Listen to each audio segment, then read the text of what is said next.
So far, so last but not least, we have Mr. Ted Chang, who will be doing a presentation on a resolution on PS48 and the school's trouble, is called, in Jamaica over segregated schools. Ted Chang. And after which we'll go into public comment section.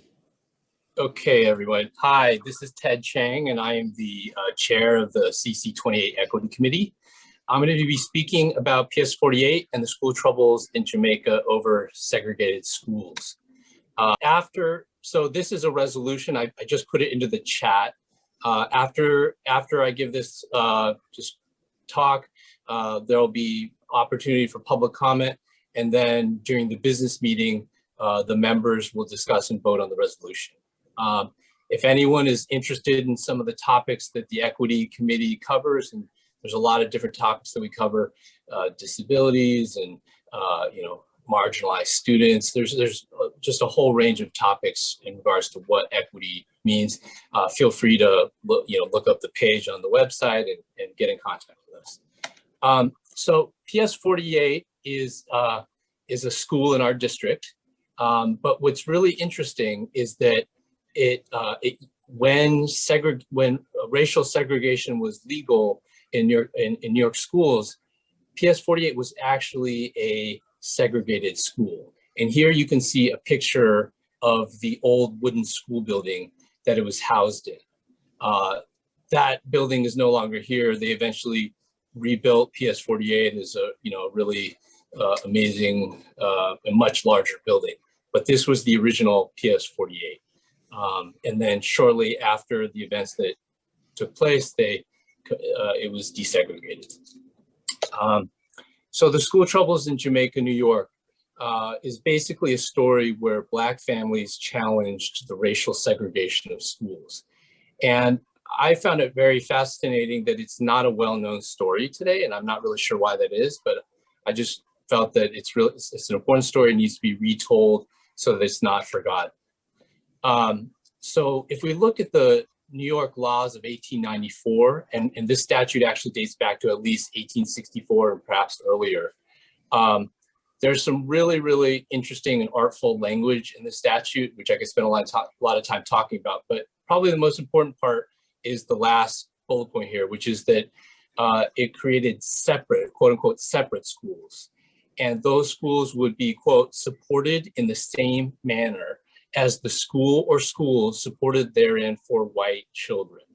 So I think this really gives you a sense for sort of the ideas that were prevailing at the time, which is that we could separate students into these racially different groups as long as we gave them equal resources and gave them equal facilities. And as long as you did that, then that was considered acceptable in that era. At least it was acceptable to the people that ran, the New York State government at that time. Certainly was not acceptable to the Black Jamaica families that engaged in activism. So what happened is that these Black families started filing lawsuits and trying to seek the right to attend schools that were attended by white children. And I cannot overemphasize how much courage this took. Some of them were faced with $500 judgments, which in 1896 money, is equivalent to almost $16,000 today. So just, if you think about the financial implications alone, but in addition to that, they were subjected to criminal truancy arrests. And, today, that may be, you may view that through a certain lens, but you have to remember in 1896, that was only, 30 years after the Civil War, and the status of Black people was very tenuous. I mean, slavery had only just ended. So to face the wrath of a criminal arrest, I mean, that must have taken a lot of courage. So in 1896, these families decided to boycott PS48, which again is a school in our district. 80 to 90 children were not attending PS48. Now enter the scene of Elizabeth Cisco of Jamaica, New York. she refused to send one of her children to PS48. And over the course of 4 years, first her husband, Samuel Cisco, was arrested. But then, and as their case was going through the courts, he passes away. And so after that, they arrest Elizabeth Cisco herself. And finally, her case makes its way through the courts and ends up at the Court of Appeals, which is the highest court in New York State in terms of New York law. So in February 1900, the Court of Appeals rules on her case and rules against Elizabeth Cisco and her claim to being able to attend schools that white children attend. The court rules that de jure racially segregated schools are in fact lawful under the New York State Constitution. And the language that they use echoes the US Supreme Court's 1896 separate but equal opinion in Plessy v. Ferguson, which is a notorious and infamous case in US constitutional history. And so I'll just read from the Court of Appeals opinion. The claim is that they were excluded from one or more particular schools which they desired to attend, and that they possessed the legal right to attend those schools, although they were given equal accommodations and advantages in another and separate school. We find nothing in the Constitution, meaning the New York Constitution. And so again, this idea that as long as they provide an opportunity somewhere separately and equally, then segregation is lawful in the schools. So what happens next is, and while this case was making its way through the courts, the school authorities were busy remodeling PS48. They built a new addition, they added water supply lines, wash basins, toilet rooms, heaters. And finally, shortly after the Court of Appeals decision comes out, in March 1900, they reopen the school. It's a gleaming and shiny school that is even better than the school that the white children go to, but it's still segregated. And so in this way, the school authorities comply with this concept of separate but equal, which is that as long as we provide equal facilities and equal resources, we can keep the races separate. But what's quite interesting is that Elizabeth Cisco and the majority of other Black families continue to be absent at the reopening of the school. So there's sort of a symbolic protest there. They're still not happy with the outcome.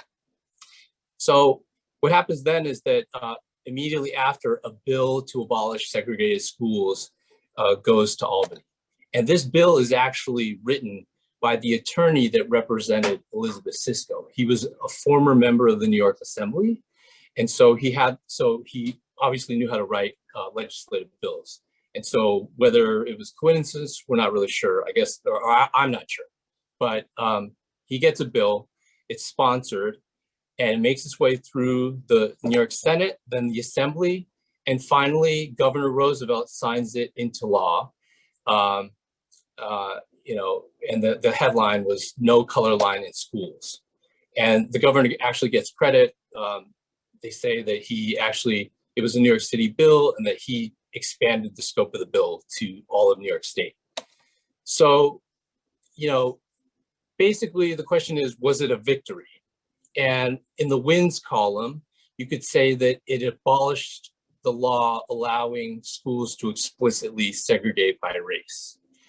And in a sense, that's a really stunning legislative victory that, families representing 80 to 90 children in Jamaica, New York, in our district, District 28, which didn't exist back then, but 80, 90 Black children of Black families in Jamaica, New York, were able to go from their court case, which had been reported on in the newspapers, and then go from that to a legislative victory in Albany. That's in the win column. In the losses column, they faced continued losses in state and federal courts. And that's because of that doctrine that we talked about, separate but equal. That remains the law of the land for another half century. And so throughout in the federal courts, as well as many state courts, it's an accepted view that as long as we provide equal resources to schools and equal facilities, then racial segregation is lawful. Now, if we move forward a little bit later in time, the anti-segregation forces win a big victory 54 years later, and that's in Brown versus Board of Education, which is a famous segregation case that everyone knows about. And that is the case where separate but equal is overturned. Time check. And in the losses column is the segregation hydra. A hydra is sort of I believe it's a 9-headed serpent that every time you cut off its head, the head regrows itself.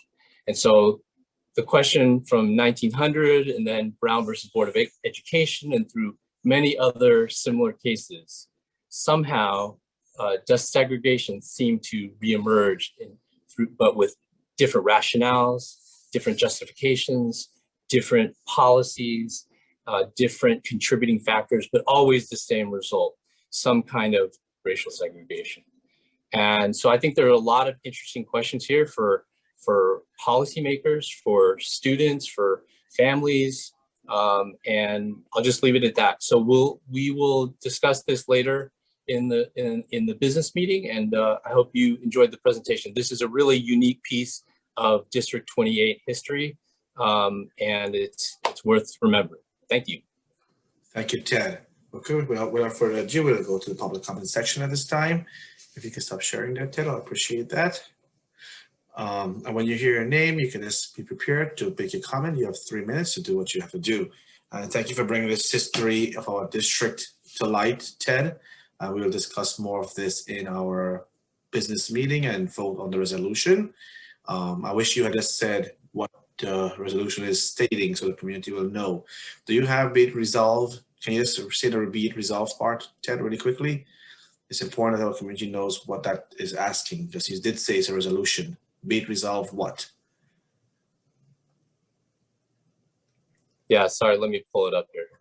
Yes, so the be it resolved piece says, resolve that the Community Education Council District 28 supports remembering Black history by recounting an important historical story about the activism of Black families in Jamaica and New York. And then the rest of the resolution essentially recounts the story and includes all the historical exhibits that I had in my presentation. Totally. I think every year when we have our CEC, we should recount the story for Black History Month. It's very important to understand the sacrifice of all of our people, what they have done for us to have the luxuries that we have today. Thank you so much, Ted. I appreciate it. Does anyone have any question on Ted's resolution that he presented? Ted, can you put your resolution up on the screen, please?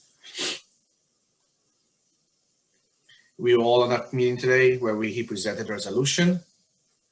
I think he did a great and excellent job presenting that historic piece in our district. I didn't know about that, and that school right up my block. Real close to me here, Pat Mitchell School, actually, Principal Pat Mitchell. Pretty interesting. Oh, that's close to where you are, VJ? Pardon me? That school is close to where you are? Yeah, I'm like not too close, but like lower down by Baisley Pond Park. But yeah. Oh, neat. Okay. So the last part that Ted says, be it resolved that Community Education Council District 28 supports remembering Black history by recounting an important historical story about the activism of Black families in Jamaica and New York. Now, this was sent out since last week. Actually, it's not that long. I'll just read it here. Whereas, here is the draft version. Whereas every February is Black History Month, and whereas the story of the school troubles in Jamaica, New York is not well known today and needs to be retold, lest this fascinating District 28 history be forgotten. And whereas during the Jamaica school troubles, Black families challenged the racial segregation of schools, and whereas the families of District 28 may take a greater interest in learning about history through these kinds of concrete, local, and specific connections in which they can see their own communities in the long arch of history. And whereas studying original source material in a rich way to understand history, but it also demands that the reader becomes educated about the historical use of language, such as that is considered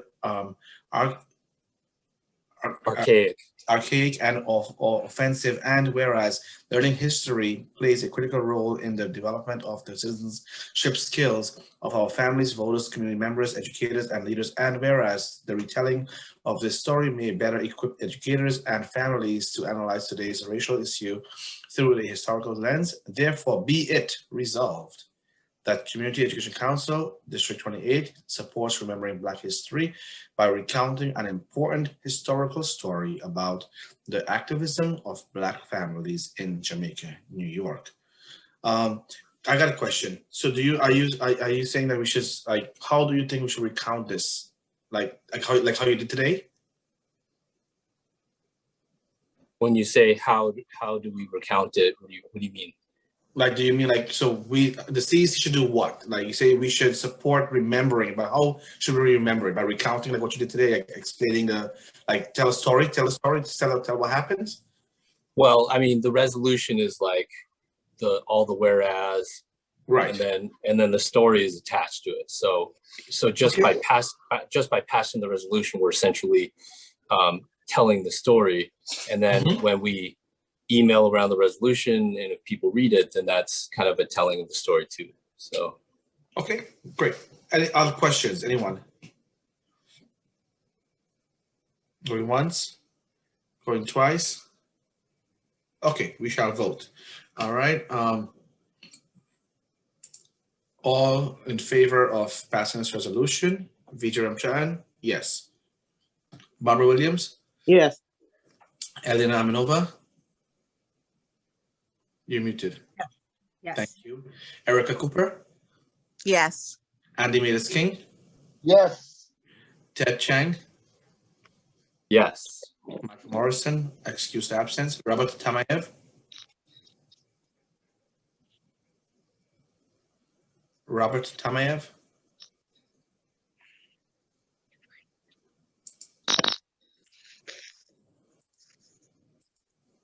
I don't think he's here. Okay. Howard Pollock? Yes.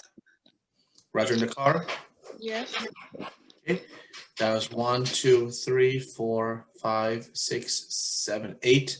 8 yes, 1 absent, and 1. I guess I have no show. He's not here.